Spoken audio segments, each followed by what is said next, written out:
Apologetics. No, it's not an apology. It's not about saying sorry for doing something wrong. Apologetics is all about defending what you believe. Curious? Let's dive in and discover what apologetics really is. Hey everyone! Thanks for tuning in and welcome to Enlightened in a Faithful Journey. Today, we're exploring apologetics. So let's jump right in. Picture this. You're opening the most epic book ever, and the very first line reads, "In the beginning, God." That's found in Genesis 1 verse 1, in just 4 words. It doesn't waste time with backstory. It cuts straight to the core. Before anything else existed, no universe, no light, no planets, there was God. It's like saying everything we see, it all had to start somewhere, and that somewhere was someone. For Christians, this is the ultimate beginning. It's a bold foundation that says God isn't just an idea or a force that appeared later. God was there before anything else. While this makes sense to many believers, it's also a concept some find challenging or confusing. So, whether you're on board or still thinking it over, in the beginning, God invites us to ask, what if there really was someone who started it all? This simple phrase carries big implications, inviting us to stop and wonder, what if that's where everything truly begins? Christianity has some major ideas that people question. For instance, Christians believe Jesus didn't just die, he rose from the dead. Catholics also believe the Pope holds a unique authority. For those outside the faith, these beliefs can be surprising, so it's no wonder they spark questions. That's where apologetics comes in. It's like when you have a favorite show and your friends don't quite get it. You can't help but share what makes it awesome. Similarly, for Christians, these discussions aren't just debates, they're chances to share what matters most and reflect on their faith. The Greek word apologia means defense.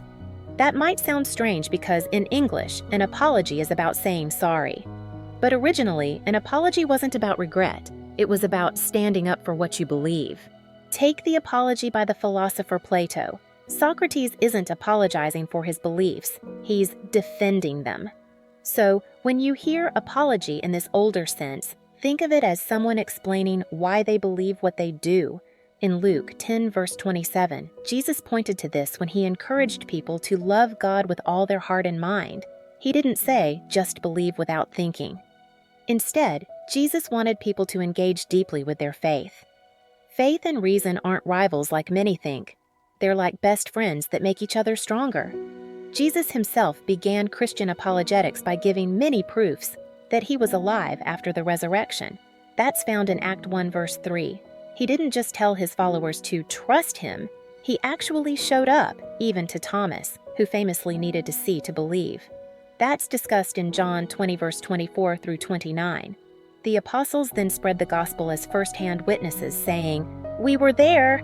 You can read more in Luke 1 verse 1 through 4 and Acts 2 verse 32. St. Paul was like the ultimate debate champ. He didn't just preach, he reasoned with everyone from Jewish scholars to Greek philosophers. He even engaged the intellectuals of Athens on Mars Hill, adapting his message to reach them where they were. That's in Acts 17 verse 22 through 34.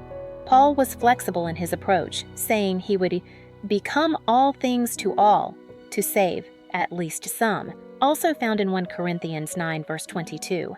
His example reminds us to share our faith in a way that resonates with others.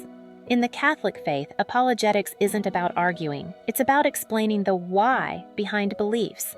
Rooted in tradition and reason, it's a thoughtful and respectful way to share faith, following Jesus and St. Paul's examples.